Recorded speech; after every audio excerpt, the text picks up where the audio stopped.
이렇게 이제 특기 지역을 한번 소개시켜 드렸고요.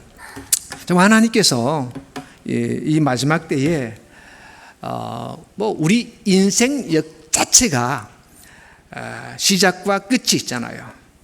또 우리 인생을 통해서 하나님은 자기의 뜻을 이루시기 위해, 불변하신 하나님의 뜻을 성취하시기 위해 하나님은 선택하신 방법이 있습니다. 우리의 원하는 것을 주시는 것이 아니라 하나님이 원하시는 것을 이루시기 위해서 흔드신다는 거예요. 우리 인생을 하나님 흔들지 말고 내가 원하는 것을 주시고 편안하게 살게 해 주옵소서라는 기도를 주로 하죠. 그런데 하나님은 그 반대로 하실 경우가 참 많습니다. 우리는 안전하고, 꺼주세요, 편안하고 문제없이 순적하게 길들이 열려져 가는 것을 우리는 복이라 이렇게 생각하기 쉬운데, 엄밀히 말해서는 그게 꼭 복은 아니라는 사실. 여러분, 우리의 삶에서 문제가 일어나지 아니할 때 갈급함이 있던가요? 우리의 삶에서 모든 것이 원하는 대로 척척척 성취되어져 갔을 때 우리가 하나님의 얼굴을 구하는 그런 갈급한 마음이 일어나던가요? 그렇지 않죠. 하나님께서 우리의 삶에 언제나 우리가 원치 아니하는 것을 들이대시며 흔들어 다시 세우시고, 궁극적으로는 하나님이 원하시는 것을 만들어내시는 것이 하나님의 역사입니다. 그래서 우리의 원함과 하나님의 주심과 이게 딱 맞아 떨어지지가 않아요. 주로 거의가. 그래서 우리의 기도가 99.9%가 응답이 안 되는 겁니다. 응답 안 된다고 여러분 이상하게 생각하지 마십시오. 주로 우리가 원하는 것이 하나님의 뜻이 아닌 것을 구하고 있는 게 우리의 모든 모습이에요. 그래서 기도는 해도 안 들어주시는가 보다라고 철저하게 믿고 우리가 기도하고 있죠.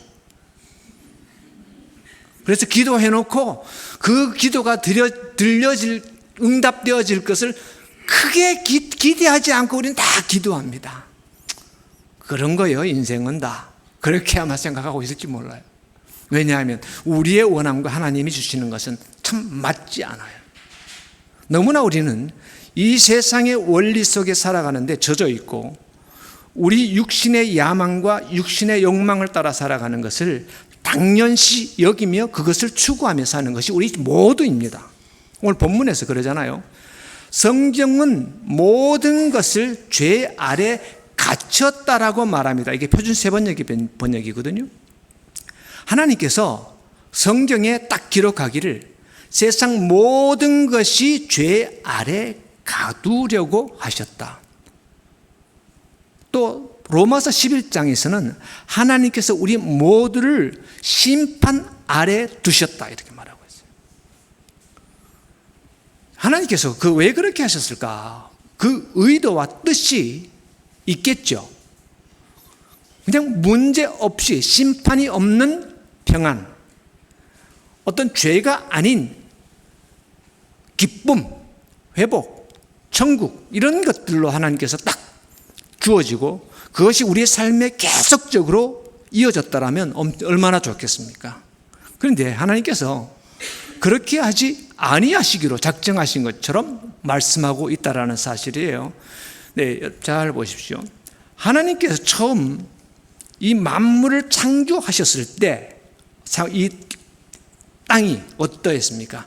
하나님께서 천지를 창조하실 때에는 조금 더 부족함이 없고 조금 더 실수가 없고 완벽하게 완전하게 하나님 보시기에 가장 좋은 모습으로 창조하셨어요.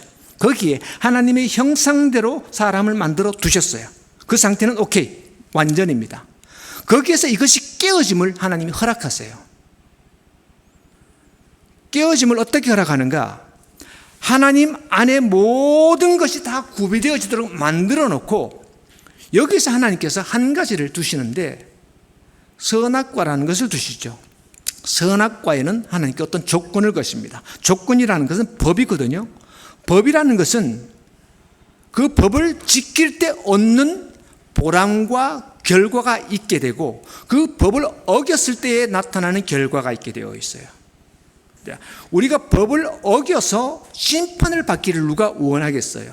그 법을 지켜내어 내가 더 좋은 결과를 얻기 위한 목적으로 우리는 법을 지키려고 합니다. 이게 두 가지인데, 모든 것의 완전함 속에 우리를 넣으시고 거기에서 우리의 어떤 가능성을 통하여 더 좋은 가치를 생산해낼 수 있도록 하나님이 법을 세워두세요. 이게 은혜와 법이거든요. 은혜 안에 거할 때 나의 존재는 그 은혜를 제공한 자 안에 수용되어 그 속에서 자신의 어떤 능력과 가치를 나타낼 필요가 없어요. 그렇죠? 하나님이 모든 것을 다 구비해 두셨을 때 아담은 거기에서 더 뭔가를 얻기 위해서 애쓸 필요가 없었습니다. 그런데 아담이 나라는 자아가 형성되었죠. 하나님이 허락하시죠. 이성과 하나님의 형상과 하나님께서 그의 어떤 속성을 부분적으로 인간에게 하나님이 의도적으로 부여해 주셨을 때 인간은 그 이성을 통하여 자기의 가능성을 더 확장하고자 하는 욕망을 가진 자로 나타나게 됩니다. 그래서 그를 통해서 자기가 더 나은 가치 있는 존재가 되고자 하는 방향으로 흘러가게 돼요. 이걸 법이라 그래요. 그래서 모든 인간은 법의 존재입니다. 우리 모두는 알게 모르게 때로는 모든 사람 속에는 그 법이라는 것을 추구하며 법의 성취를 통하여 더 나은 내가 되고자 하는 노력을 다합니다. 그래서 돈 벌고 공부하고 책 읽고 또 사람과의 관계성을 맺는 이 모든 것들이 나의 목적 지향을 이루는 하나의 도구가 되고 계단이 되는 거예요. 그렇죠? 그러나 하나님의 은혜 안에 있을 때에는 이런 것들이 필요가 없습니다.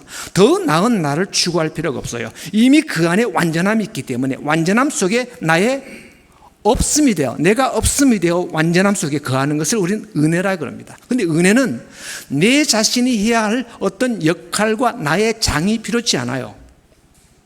그렇죠? 그게 하나님께서 처음 지으셨던 하나님의 방법이었는데, 너가 나의 은혜 안에 들어와 나의 것으로 나를 위하여 내가 너에게 준 모든 것이 완전함이라는 것을 인정하고 그 속에서 너는 머물래? 아니면 너의 어떤 장을 만들고 너의 역량을 갖추어서 너의 어떤 장을 새롭게 만들길 원할래? 그랬을 때 yes! 모든 사람은 후자를 택합니다. 왜냐하면 은혜에는 내가 없고 법에는 내가 있거든요. 그래서 모든 사람은 나를 위해 존재합니다. 그게 법의 존재입니다. 우리는 그래서 법적인 존재예요. 여러분 다 나를 추구하잖아요.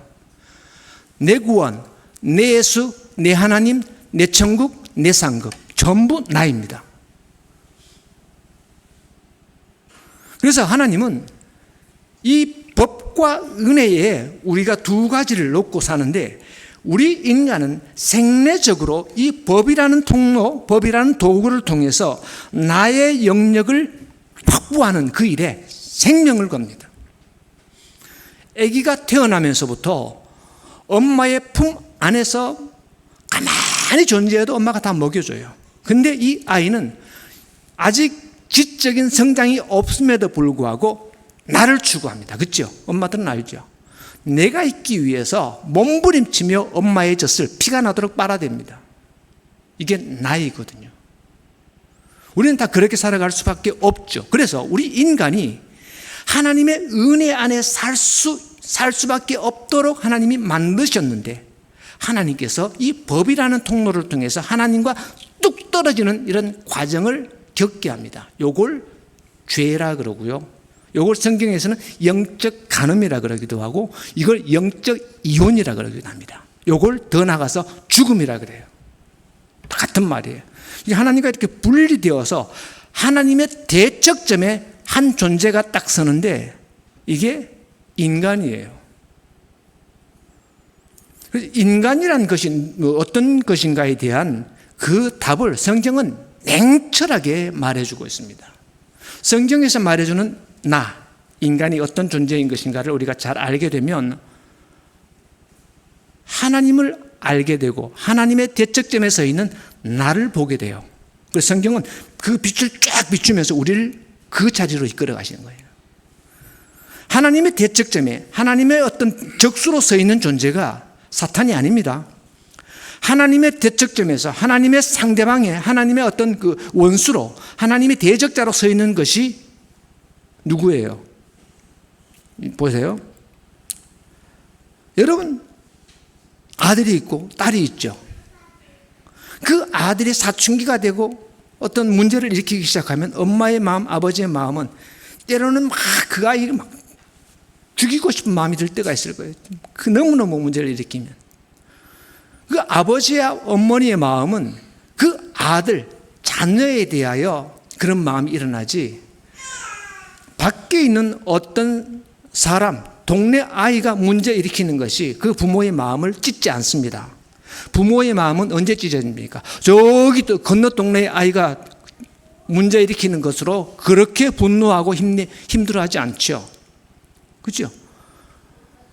내 아이가 내 몸에서 나온 나이기 때문에 그 아이의 문제가 나의 문제가 되고 그 아이의 수치가 나의 수치가 되고 그 아이의 어둠이 나의 어둠이 되기 때문에 그 아이에게 그렇게 반응을 하는 거예요.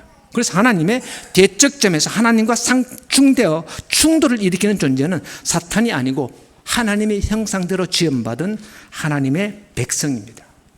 그래서 우리가 하나님을 찢고 하나님을 아프게 한 존재, 하나님에게 상처를 준 존재가 우리입니다. 왜냐하면 하나님의 자녀이기 때문에. 그래서 하나님은 왜 우리를 그렇게 관여하시면서 놓지 아니하시고 그렇게 이끌어가는가? 왜 은혜라는 그 자리에 묶어두지 아니하시고 법이라는 통로를 통해서 이혼하게 하고 떠나게 하고 영적으로 죽음이라는 자리에 하나님이 마치 이렇게 의도적으로 떠밀어 넣어버려요.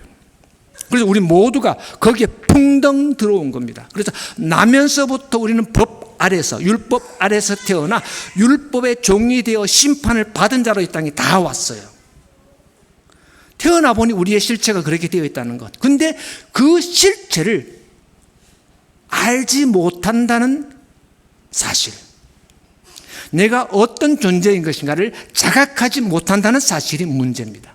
누가 자기가 하나님으로부터 끊어져 단절된 상태, 하나님과 이혼한 상태, 하나님의 부인이었던 자가, 하나님의 아내였던 자가 간음하여 다른 남편과 간음하고 있다는 사실을 세상은 알지 못합니다. 그런데 누가 너 지금 간음하고 있어, 다른 남편과. 너는 나의 부인이었는데 너 지금 다른 남편과 자고 있잖아. 너 내 아들이었어. 그런데 너는 나를 버리고 다른 것을 얻기 위해서 나로부터 떨어져 스스로 길을 가고 있잖아. 너는 지금 산자처럼 생각하나 너는 지금 죽은 자야. 성경은 우리에게 그걸 비춰주고 있습니다. 그런데 세상의 모든 사람 100% 자기의 실체를 스스로 아무도 보지 못합니다. 여러분, 예수님이 이 땅에 오셨을 때에 그가 우리를 구원할 자, 그의 기적, 오늘 오전에도 오병이어 기적을 말씀하셨지만 오병이어 기적을 보고 임금 삼으려 했잖아요. 12제자가 그 떡을 나눠주면서 얼마나 우쭐했겠어요. 이 스승님을 모시고 있는 우리 12는 특출한 자요, 그가 왕의 자리에 앉으면 나도 한 자리에 앉을 거라는 그 기대감 속에 12제자들이 예수님을 따랐습니다. 여러분, 12제자가 예수님이 십자가에 달릴 때 다 배반하고 떠났지만 예수님이 부활하고 난 다음에도 그가 메시아인지 아는 사람 아무도 없었습니다. 가룟 유다를 포함하여 12제자가. 예수님이 40일 동안 부활하여 같이 그들과 같이 살 때에도 이들은 예수가 누구인지를 정확히 알지 못했습니다. 예수님이 승천하기 직전에 제자들이 뭐라 그러죠? 예수님, 언제 저 왕자리에 앉으시려 하십니까? 여기 사도행전 1장 6절이거든요. 주여, 이스라엘 회복하심이 언제니까? 그러잖아요. 주님 엉뚱하게 대답하세요. 너희들은 성령이 너희에게 임하시면 예루살렘과 온 유다와 사마리아 땅까지 내 증인이 되라, 이렇게 말하는 거예요. 답과 질문과 답이 완전히 맞지 않아요. 제자들은 무슨 마음입니까? 이젠 예수님이 이제 왕의 자리에 앉을 거 아니에요. 죽음까지 이기시고 부활하셨으니 이제는 한가닥 하시고 그 옆자리에 우리를 앉혀주십시오, 이 말이에요. 성령이 오시면 너희들이 증인이 되어 내가 누구이며 너희들이 누구인가를 그때서야 알게 될 것이다. 성령이 오시기 전에 이 세상의 인구 12제자를 포함하여 모든 사람이 다 알지 못했습니다.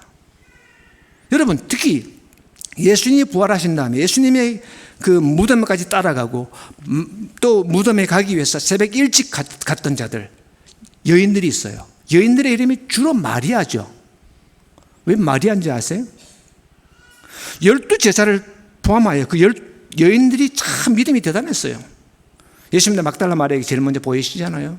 근데 마리아란 말은 그 헬라어로 마리아. 근데 이게 히브리어 마라에서 나와요. 마라가 뭐예요? 선물. 인생의 선물이라는 자들이에요. 그런 자들에게 주님이 예수님이 주로 보였다라는 상징적인 표현입니다. 그것도. 제자, 예수님의 어머니 마리아, 모든 여인들을 포함하여 예수님의 신분, 예수님의 사역, 하나님의 목적과 의도를 정확하게 보았던 사람은 한 명도 없었어요. 성령이 오실 때 딱 그때서야 알게 된 겁니다. 이와 같이 우리 모두는 다 자기의 나를 위해 살 수밖에 없었던 그 한계성 속에 태어났는데 또 누가 하나님의 영이 오셨을 때에만 하나님이 뭘 원하시고 하나님의 참뜻이 무엇인지를 알게 됨과 동시에 내가 누구인가를 알게 되는 거예요. 하나님을 알고 나를 알게 되는 것이 성령의 임하심 속에 나타나는 역사입니다. 이슬람에서는 그게 없어요. 이슬람에서는 철저히 나의 구원을 내가 이루는 종교예요. 기독교도 이와 비슷한 현상을 다 하고 있습니다. 여러분 보십시오. 하나님의 은혜에 대한 사모함보다도 우리는 법을 통하여 하나님을 섬기는 그 일이 하나님의 일이라고 생각을 해요. 그래서 하나님을 잘 섬기겠다고 다 나섰죠. 여러분 다윗, 솔로몬 성전 지을 때 다윗이 성전을 짓겠다고 나섰잖아요. 자, 성전을 하나님이 지으라고 했습니까? 안 했습니까? 지으라고 하셨다. 짓지 말라고 하셨다. 하나님이 아무 말씀도 안 하셨다. 다윗이 솔로몬 성전을 짓겠다 그러니까 하나님 짓지 말라 그러죠. 내가 어디 인간이 만든 건물에 내가 거하겠느냐? 내가 언제 너희들에게 건물을 지어달라고 말한 적이 있느냐 그랬어요. 근데 다윗은 내가 이 백향목 궁에 거하거늘 저 여호와의 법궤는 언약궤는 저렇게 휘장하네 있도다. 내가 여호와를 위해서 성전을 짓겠다 그렇게 얘기해요. 근데 다윗이 하나님으로부터 거부를 당하면서 하나님께서 언약하시는 것이 다윗 언약입니다. 그래서 마치 솔로몬이 지을 것처럼 말해서 솔로몬 때 성전을 지었잖아요. 엄청나게 화려하게 순금으로 성전을 짓지만 그 성전을 참 성전을 지을 자는 솔로몬이 아니라 영원한 하나님의 집인 예수 그리스도를 말하죠. 이 땅에 하나님을 섬겨서 하나님을 기쁘시게 할 수 있는 존재는 아무도 없다라는 사실. 그런데 자꾸 모든 사람들은 다 법의 존재이기 때문에 자신이 하나님을 잘 섬겨서 하나님을 기쁘시게 하는 그 일을 나의 미션이라고 생각을 해요. 저도 그렇게 해서 터키로 나갔거든요. 선교 나가서 목숨 바쳐 그 땅에서 뼈를 묻고 하나님을 섬기고 그 땅에 무언가를 보리라 이런 마음으로 26년 전에 뛰어나갔어요. 26년간 살면서 깨달은 바가 참 인간이란 게 철저히 자기 중심으로 뭉쳐져 있습니다. 똘똘 뭉쳐 있습니다. 철저히 나로 뭉쳐져 있습니다. 이 뭉쳐진 나를 하나님이 기경하시는 시간이 26년의 시간이 걸렸는데 아직 미완성이에요.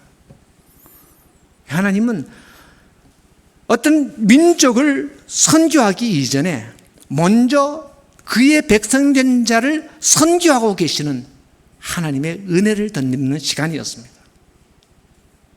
참 그걸 생각하면 참 제 자신이 부끄러운 면도 드러나고 그 하나님의 은혜가 얼마나 큰지를 알게 되는 것 같아요.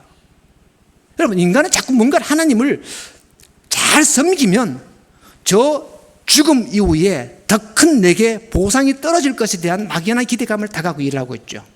성경은 그렇게 말하지 않고 있습니다. 여러분, 민수기 14장 거기 보면 가데스 바네아 사건이 나오잖아요. 가데스 바네아 민수기를 묵상하다가 왜 하나님은 여기에서 12정탐꾼 중에서 갈렙과 요수아가 보고를 할 때 나머지 10정탐꾼의 보고를 들은 모든 백성이 일어나 돌로 칠러 죽이려고 그랬잖아요. 근데 하나님이 요수아와 갈렙만이 그 땅에 들어갈 것이라 그렇게 언약을 하시잖아요. 그렇죠? 잘 기억하시죠? 성경을 다 아시는 걸로 제가 구절을 뽑아놨지만 이렇게 말씀드리겠습니다. 근데 왜 요수아와 갈렙만이 그 땅에 들어갈 것이다? 나머지 장정만 60만이니까 애굽할 때 홍해를 건넌 사람, 모세 안에서 홍해를 건넌 사람, 모세 안에서 구름과 바다에서 세례를 받았다. 고린도전서 10장에 그렇게 말하고 있죠. 모세 안에 들어가 이스라엘이 200만 명이 그 세상을 상징하는 애굽에서 홍해에서 빠져 죽고 건너편 광야로 올라오는 게 세례라 그럽니다. 그래서 이 모세 안에서 구원받아 모세가 백성을 구원하는 것처럼 표현하고 있어요. 모세는 구약의 메시아를 상징하는 인물이거든요. 다윗도 그렇고 솔로몬도 부분적으로 그런 역할을 합니다. 모세를 통해서 건너와서 2년이 지나자 가데스 바네아에서 요수아와 갈렙이 정탐꾼으로서 보고한 그 결과로 인해서 2명만 들어갈 것이라 그랬어요. 그래서 우리는 요수아와 갈렙과 같이 용기 있고 믿음이 있고 긍정적으로 여호와를 신뢰하는 자가 되자. 더 나아가 85세가 된 갈렙처럼 용기를 잃지 않고 비전의 사람이 되어서 하나님의 뜻을 이루자. 이런 쪽으로 민수기 14장과 민수기를 그렇게 봅니다. 저도 그런 얘기를 많이 들었고 저도 그렇게 보아왔어요. 그런데 하나님께서 과연 요수아와 갈렙처럼 되어라라는 메시지를 주신 것일까? 여러분, 200만 명, 300만 명 중에서 2명. 그러면 확률적으로 한번 계산해 보세요. 100만 명에 1명입니다. 여러분, 100만에 1명이면 로또 당첨되는 것보다 더 어려운 거예요. 자, 그러면 0.00001%거든요. 이 말은 무슨 말인가 하면 없다라는 걸 말하고자 함이에요. 요수아와 갈렙처럼 너희들 되라는 것이 아니라 너희들이 가나안 언약의 땅에 들어갈 자는 한 명도 없어. 스스로는 못 들어가. 이 말을 하고자 하는 거예요. 요수아와 갈렙처럼 믿고 생각하면 들어간다 이 말을 하는 게 아니에요. 보세요. 여러분, 이 홍해를 건너고 두 번째 가나안 땅을 가기 위해서 요단강을 건넜잖아요. 이 두 가지 스토리인데 여기에서 여기로 오고 여기에서 여기로 건너가죠. 요거 40년 만에 일어나는 사건인데 요거는 한 가지 스토리를 얘기합니다. 세상에서 하나님이 모든 것을 공급하시는 오전 메시지를 잘 기억해 보세요. 하나님 모든 것을 먹이시고 입히시고 의식주 문제를 다 해결한 그것이 구원이에요. 광야에서는 200만 명, 300만 명 먹일 수가 없죠. 입힐 수가 없죠. 근데 하나님이 40년을 다 먹이신단 말이에요. 죽는 자 없게 하시고. 그런데 40년 안에 다 죽어요. 첫 애굽에서 광야로 건너오는 이 구원의 사건의 핵심이 누굽니까? 모세죠. 모세 안에서 모세를 통해 하나님이 모세를 쭉 건졌더니 모세 안에 줄줄이 고구마처럼 다 이스라엘 백성들이 200만 명이 그 안에 붙어 있는 거예요. 이게 구원이에요. 자, 그런데 그 모세가 언약의 땅으로 못 들어가잖아요. 모세가 느보산에서 주여 나도 저기 좀 들어가고 싶은데 40년 동안 개고생하면서 이렇게 왔는데 저기까지 못 갑니까? 요거 지금 홀딱 여러분 이스라엘에 가신다 그러니까 가보세요. 요단강요 여기에서 요만해요. 저기 넓이 뛰기 잘하는 사람 힘차게 뛰어서 푹 뛰면 저 건너가요. 그게 요단강입니다. 그 요단강 건너가면 그 언약의 땅 밟는데 모세에게 그걸 허락하지 않았다니까요. 왜 못 들어갔죠? 네? 예, 성경이 이렇게 말하고 있습니다. 모세가 반석을 두 번 쳤을 때 하나님의 거룩함을 깨뜨렸기 때문에 못 들어간다. 표면적으로 그렇게 말하고 있습니다. 근데 성경에서 또 반대된 얘기를 하고 있어요. 이 지상에서 가장 온유한 자가 누구라고요? 모세라 그래요. 하나님 헷갈리셨나? 그렇게 40년 동안 부복하고 백성을 자기가 내가 낳았습니까? 내가 저들을 길렀습니까? 왜 나에게 일이 맡깁니까? 원망했던 모세였지만 끝까지 참고 그 백성을 40년 동안 인도한 게 모세. 그래서 이 지상에서 가장 온유하고 겸손한 자가 모세다. 하나님이 칭찬하시고 인정했던 사람이에요. 근데 모세가 너무 백성의 그 완고함 때문에 두 번 쳤어요. 그것 때문에 모세가 못 들어갔다는 거예요. 그것도 표면적인 이유입니다. 그러나 못 들어간 그 이유의 본질은 모세는 두 가지를 상징하고 있는 사람이에요. 예수 그리스도 메시아를 상징하는 인물로 모세 안에서 백성을 건지는 메시아의 역할. 두 번째는 시내산에서 하나님을 대면하여 모세 오경 율법을 받은 율법의 대표자입니다. 율법으로 40년 동안 백성을 가르쳐요. 율법으로는 언약의 땅에 하나님의 나라에 못 들어가기 때문에 모세가 거기서 멈춘 겁니다. 모세를 통해서 율법으로는 구원을 받지 못해. 너희들은 법을 택하여 은혜를 버렸잖아. 이 법은 무엇으로? 너희들의 심판의 근거, 너희가 누구인지를 알게 해주기 위해서 내가 법을 준 거지, 법을 지켜 구원 받으라라고 준 게 아니라, 율법은 우리를 심판하지 구원을 줄 수가 없습니다. 그러니 모세는 율법의 대표자로서 가나안 땅에 못 들어가게 하신 겁니다. 그러면 두 번째 구원의 상징의 사건은 요단강 건너는 사건이거든요. 그건 누구를 통해서? 여호수아 안에서 건너갑니다. 여호수아가 예수를 말해요. 예수를 통해서 언약의 땅에 들어간다. 1세대는 다 죽어요. 우리의 육적인 실체의 첫 존재는 다 죽고 거듭난 존재를 상징하는 2세대가 누구 안에서? 예수 안에서 요단강을 건너요. 모세도 예수, 여호수아도 예수를 상징합니다. 예수 안에서만 구원받아. 그 옆에 붙어있던 갈렙은 누구예요? 갈렙이 85세에 여호수아 앞에 가서 헤브론 땅을 달라 그러죠. 내가 아직 힘이 있습니다. 그렇게 말합니다. 근데 그 본문을 자세히 읽어보세요. 요 갈렙이 헤브론 땅에 올라가서 전쟁했다는 얘기가 없어요. 나중에 그의 조카 온니엘을 시키고 그에 따라 악사를 줘서 나머지 약간 부분을 전쟁시키지만 본인이 나가 싸운 적은 없습니다. 단지 그 땅에 그 여호수아 14장과 여호수아 10장을 잘 보면 알아요. 여호수아 14장에서 헤브론 땅을 달라고 갈렙이 요구합니다. 85세였어요. 여호수아가 갈렙이 40세 때 가데스 바니아에서 보고를 했던 때거든요. 38년이 지나면 갈렙이 78세입니다. 그리고 헤브론을 달라고 요구할 때가 갈렙이 85세였어요. 가나안 땅에 들어가 7년간 정복 전쟁을 하는 시간이 지났습니다. 갈렙이 85세에 땅을 달라고 그럽니다. 헤브론 땅을. 헤브론 땅을 4장 앞에 보면 여호수아가 7년 정복 전쟁을 할 때 그 땅을 헤브론 땅을 다 진멸했다 그랬어요. 왕이고 뭐고 다 죽이고 찌꺼기가 조금 남아 있었어. 부족장, 동네 마을 부족장들, 껄렁이 한 사람들. 그걸 갈렙이 슬쩍 이렇게 청소하고 헤브론 땅을 딱 얻죠. 자기 기업으로. 유다 지파의 갈렙 헤브론을 취하고 유다 지파의 다윗이 헤브론에서 왕으로 기름 부음 받습니다. 이게 뭘 얘기하겠어요? 갈렙이 교회를 상징하고 있습니다. 여호수아는 예수를 상징하고 있어요. 예수와 함께 간 자는, 함께 하나님의 나라에 들어갈 자는 교회예요.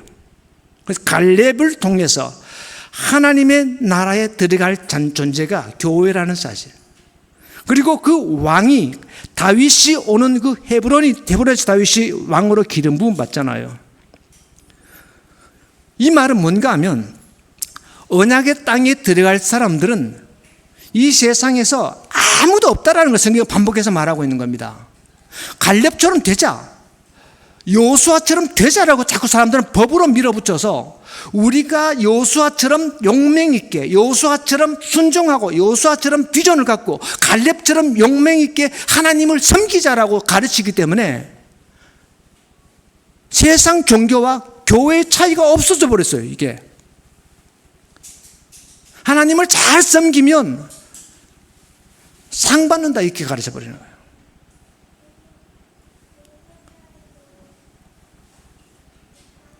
성경에서 여러분 한번 보십시오. 하나님을 잘 섬겨서 하나님으로부터 끝까지 인정을 받았던 사람이 누가 있습니까? 다윗?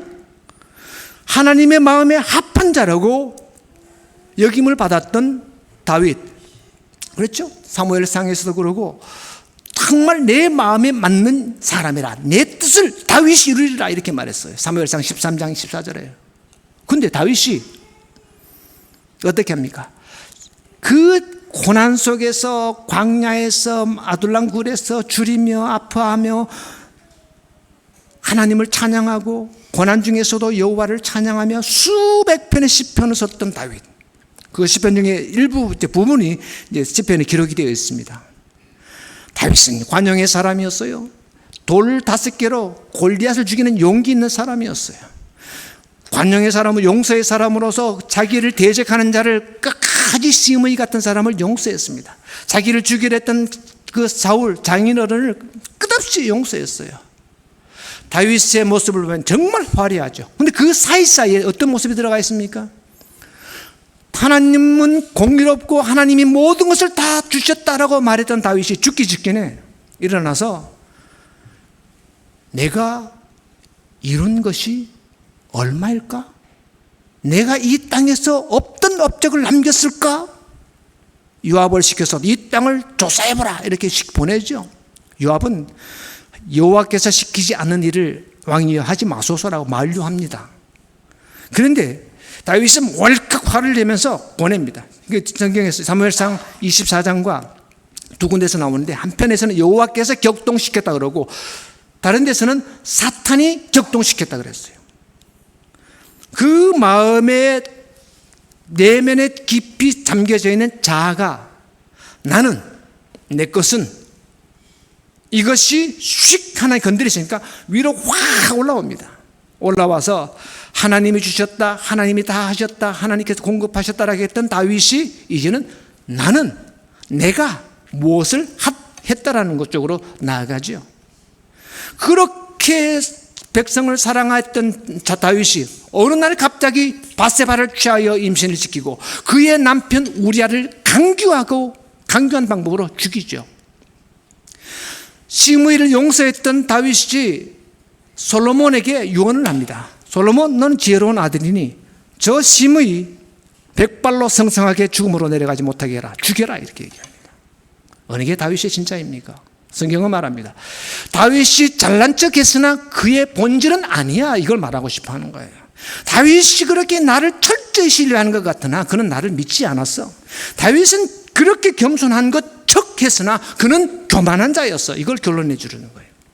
그런데 단편적으로 보면 다윗처럼 겸손하자, 다윗처럼 권위에 순종하자, 다윗처럼 하나님을 찬양하자, 다윗처럼 하나님을 끝까지 신뢰하자, 고난 중에서도 하나님을 믿자. 성경은 그걸 말하고자 함이 아니라 다윗을 있는 그대로 폭로시킵니다.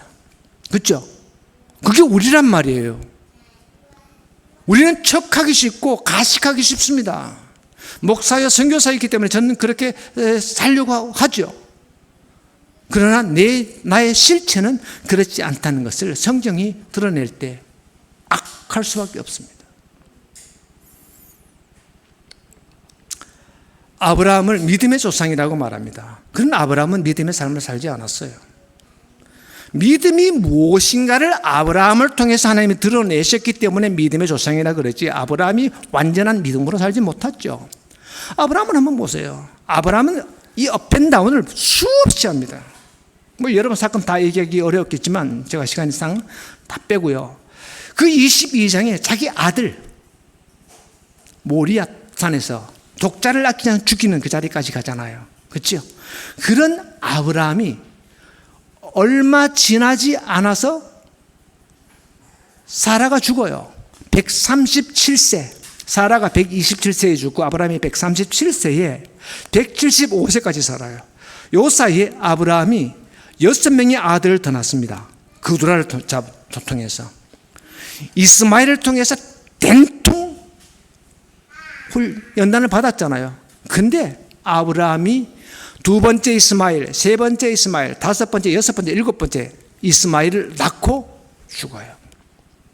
이게 단편적으로 아브라함도 궁극적으로는 자기를 위해 살더라는 걸 말하는 겁니다. 모리아산 사건 속에서 아브라함처럼 믿자, 이게 하나님의 메시지가 아니에요. 물론 그것이 우리의 교훈이 되겠지만 그 누구도 아니다라는 걸 말하는 거예요. 솔로몬이 하나님을 대면하여 하나님 음성을 두고 영광을 보았고 하나님의 그 구름 속에 나타나는 하나님의 영광을 직접 목도했던 솔로몬이 어떻게 바뀝니까?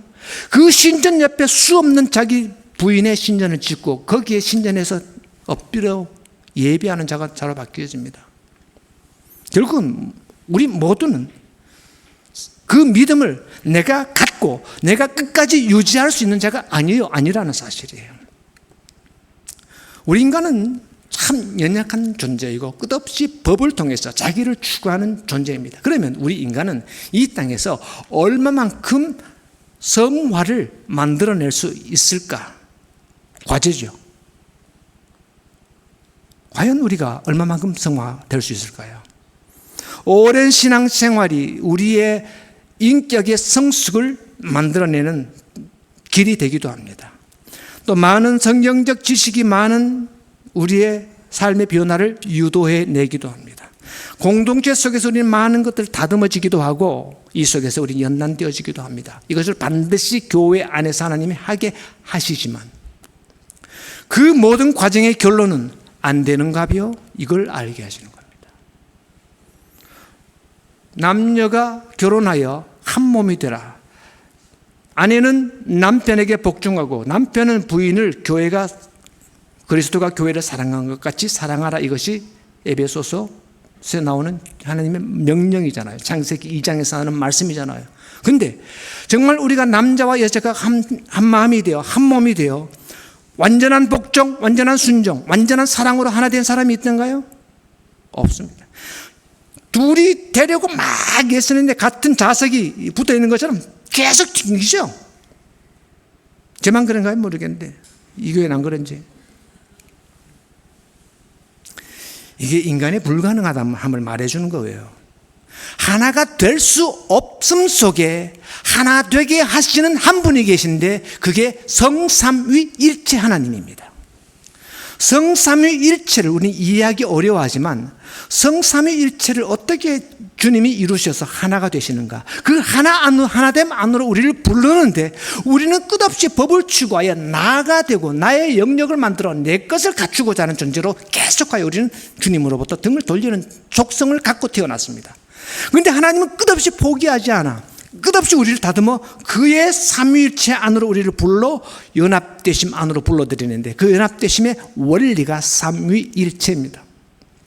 예수 그리스도가 인간의 몸을 입어 이 땅에 오심으로 그는 죽음을 향해 달리셨고 이 땅에 오셔서 그의 모든 삶은 없음으로 점철되어졌고 그의 인생의 시간 속에서 그의 종주부는 죽음으로 십자가에서 엘리 엘리 레마 샤박다니 버림받은 아들이 되어 완전히 버림당하여 벌거벗은 모습으로 제로가 되어버리는 거예요.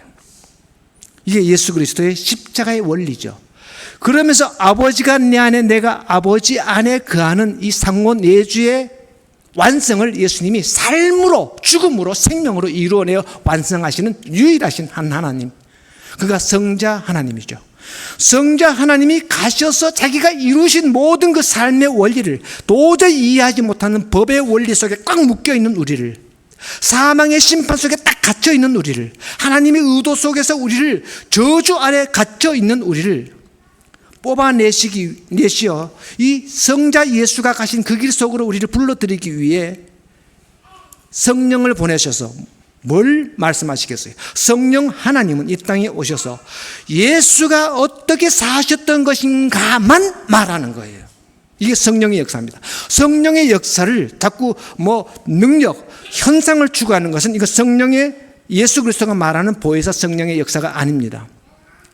주님은 어떤 초월적인 역사를 일으키시지만 거기에서 어떤 개인의 능력이 특출하게 나타나는 것을 성령의 역사라고 말하지 않습니다.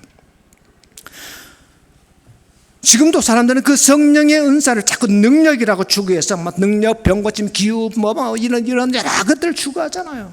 한때 저도 그 굉장히 좋아하고 따라다녔거든요. 성령은 딱 한 가지만 말한다 그랬어요. 그는 나에 대하여만 말한다 그랬어요. 자기 말을 하지 않는다 그랬어요. 누구에 대해서?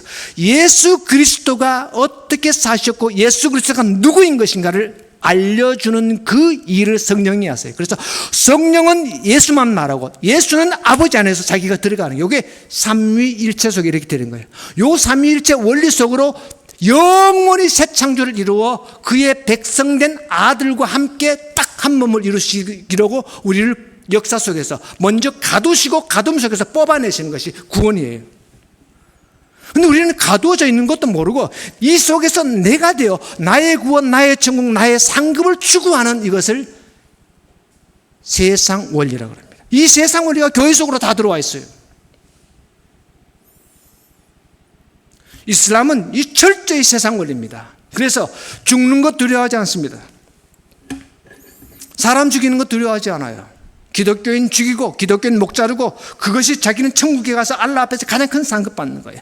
몸속에 TNT를 10kg, 20kg를 달고 그 수천 명의 군중 속에 들어가 터뜨릴 때 자기의 몸이 조각조각 나서 시체를 찾을 수가 없습니다. 그렇게 죽는 것 두려워하지 않습니다. 그 죽는 그 순간 그들은 그 일을 행한 보상을 알라로부터 받습니다. 천국에 가면 그 강 속에 강이 흐르는데 쿠란에 그대로 묘사가 되어 있어요. 옛날에 제가 한번 강의했을 거예요.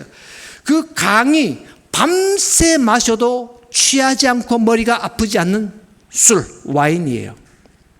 그 와인을 72명의 후리란 말은 눈은 수정 같고 머리는 백옥, 얼굴은 피부는 백옥 같은 아주 가늘한 옷을 입은 72명의 여자가 한 명의 남자를 밤새 술 시중 들며 성적인 노름을 하는 것이 천국이에요. 그들에게 얼마나 좋아요. 세상 고통스럽고 힘든데 딱 죽는 그 순간 1초만 아프면 그 순간 딱 천국에서 72명의 후리와 마음껏 누릴 수 있는 그 자리에 가는데 왜 두렵겠어요? 이게 이슬람의 교리인데 모양과 표현은 다르지만 기독교도 거의 유사합니다. 그런 식의 천국을 기다리고 있다고. 황금길이 있고 아픔이 없고 고통이 없고 눈물이 없는 곳에서 하나님이 만들어 놓은 거기서 마음껏 먹고 따먹고 즐기겠다는 거예요. 그리고 거기에서 내 집이 크고 네 집이 크고 여기서 막 거기서 천국에서도 막 이 땅에 있는 경제 원리를 그대로 가져다가 어떤 사람은 천국에 상급을 많이 쌓아서 150평짜리 빌라에 살고 어떤 사람들은 집이 없어가지고 노천에서 살고 이게 천국이라는 거예요. 이게 세상 교회에서 지금 그 말을 하고 있다니까요. 이슬람이 뭔지 기독교가 뭔지 구분이 안 돼요. 정말 이슬람의 사역을 하다가 한국 교회에 들어와서 제가 5개월째 있는데 설교가 없는 날에는 다른 교회를 이렇게 돌아다니면서 들어보는데 너무너무 안타까워요. 예수 복음은 사라지고 전부 세상 원리 말하고 있어요.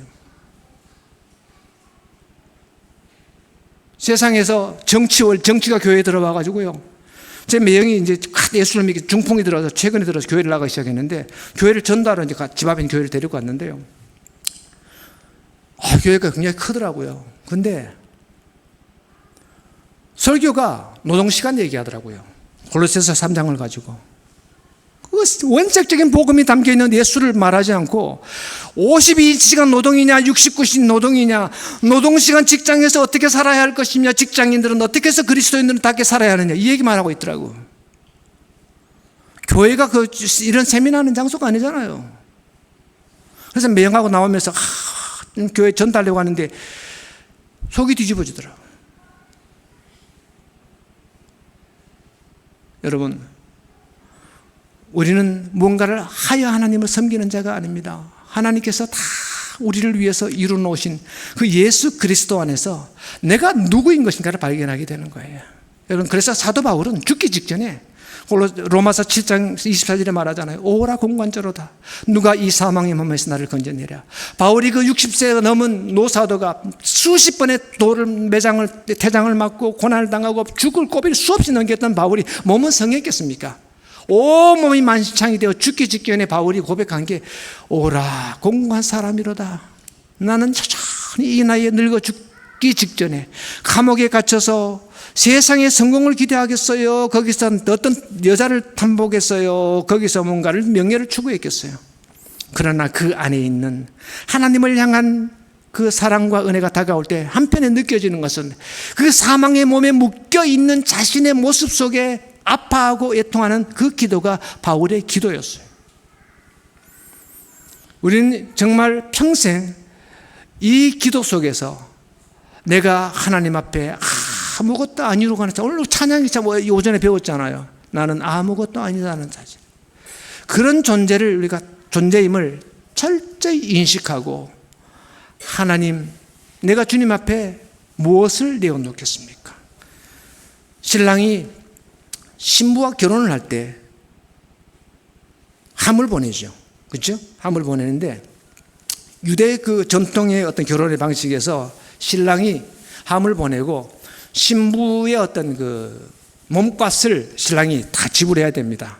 지불 못하면 결혼을 못 하거든요. 근데 다 지불했어요. 근데 아버지가 이제 혼인을 한 거지, 결혼 당사자들은 얼굴을 몰라요. 저희 부모님이 다 돌아가셨지만, 아버지가 10년생이고 어머니가 1921년생이에요. 11살 차이입니다. 11살 차이에 어머니가 13살 때 아버지 24살과 결혼을 했어요. 13살에 결혼하셨다니까요. 13살이면 초등학교 3학년이 6학년이에요. 그때 결혼해서 11명을 낳았어요. 제가 11번째입니다. 다 돌아가셨지만 신부 신랑 서로 얼굴을 몰랐어요. 이스라엘 전통에서 보면 신랑이 밤에 혼인 날짜가 먼 길 걸어오니까 언제 올지 모르죠. 근데 신부 쪽에서는 신랑이 이제 이번 주 안에 올 거니까 신부 단장을 하고 그 들러리 서는 여자들도 다 꽃단장하고 기다리는 겁니다. 근데 밤 12시가 나면 한밤중인데 다들 자고 있잖아요. 그래서 그 연명의 어리석은 5 신부와 현명한 5 신부 얘기가 나오듯이 신랑이로다! 그런데 다들 깼어요. 깜깜하게 불도 그냥 촛불 두어 개 있으니까.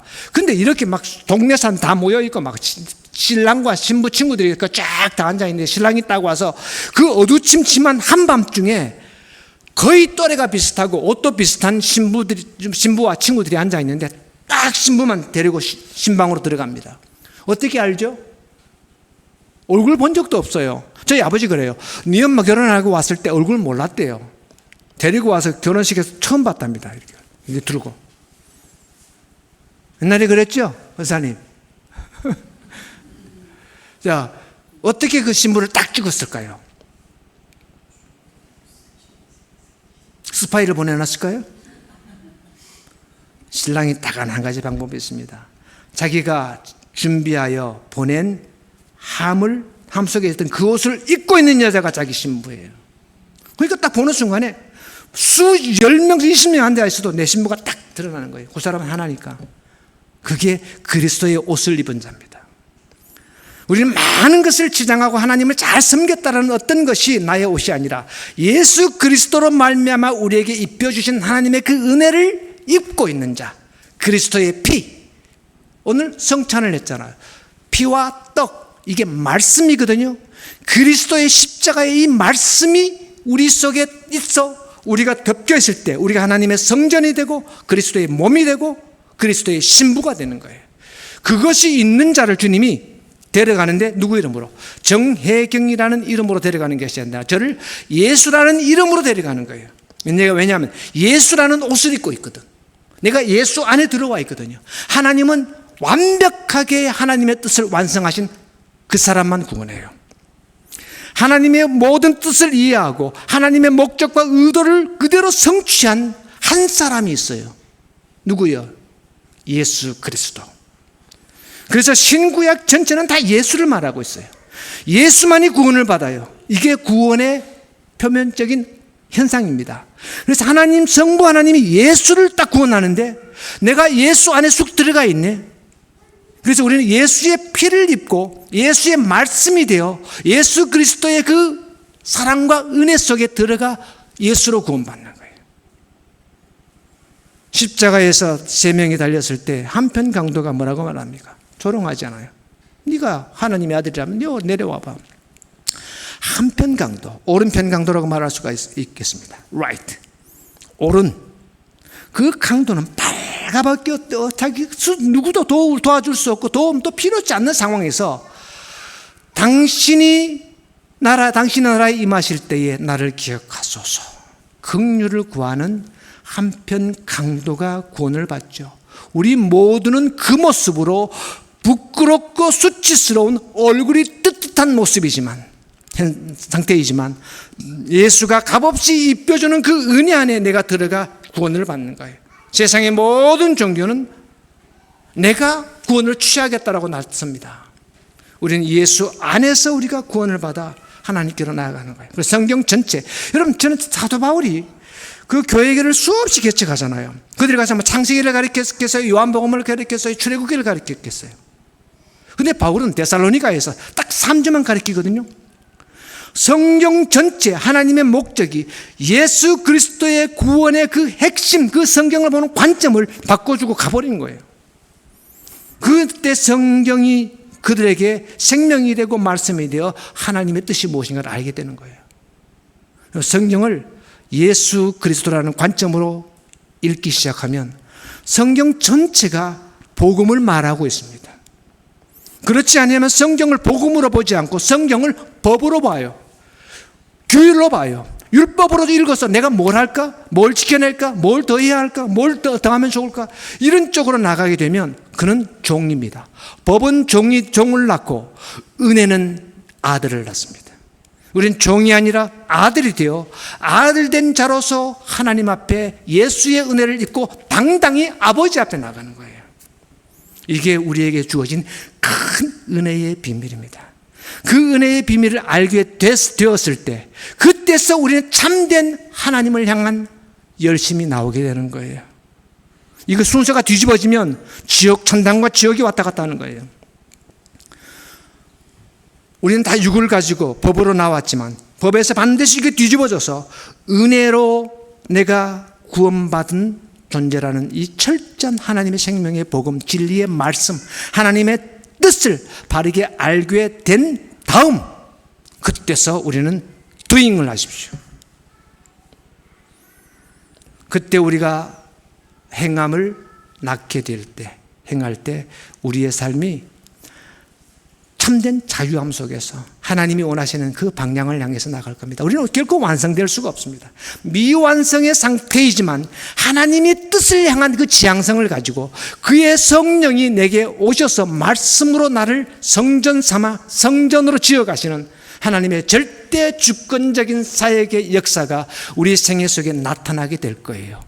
요 방향을 우리가 잘 생각하고 내가 할 수 없음에 대한 자기의 한계성을 인정하고 하나님의 은혜가 내 삶에 절대 필요하고 절대 필요한 예수 그리스도의 생명의 복음에 대한 갈급함으로 하나님의 은혜를 찾고 구하는 성도들이 되어 잘못된 이 율법을 추구했던 우리의 삶에서 하나님의 은혜 안으로 들어가게 하시는 이 진리에 대한 갈급함이 우리의 기도가 되어야 될 것이고 우리의 기도의 주된 내용이 주의 은혜와 주님의 말씀과 하나님의 뜻을 바르게 깨닫는 지혜입니다. 주여 우리에게 이 지혜와 이 은혜를 깨달을 수 있게 해 주소서라고 기도해야 될 겁니다. 기도하겠습니다. 사랑하는 우리 아버지 하나님, 우리는 이 세상의 법을 따라 나를 위해 살 수밖에 없었던 자들이었는데 주님 우리에게 웬 은혜인지 알 수 없지만 그리스도 예수 안에서 택함을 받아 하나님의 그 놀라운 은혜가 무엇인지를 알게 된과 내가 어떤 죄인임을 이제서야 알게 되었으니 주님 우리가 더욱더 그 주님의 은혜 안에 거하기를 원하고 주님의 뜻이 무엇인가를 바르게 알 수 있는 지혜를 허락하여 주옵소서. 그리하여 하나님 우리의 남은 시간 속에 주님의 뜻과 일치되는 삶을 살기를 소원합니다. 그러나 여전히 연약함과 나를 위해 살 수밖에 없는 그 현실에 대한 애통함과 탄식함으로 기도할 수 있도록 저희들의 마음을 만져주시고 저희들의 귀를 열어 주옵소서. 주님 감사드립니다. 우리 주 예수님의 이름으로 기도드립니다. 아멘.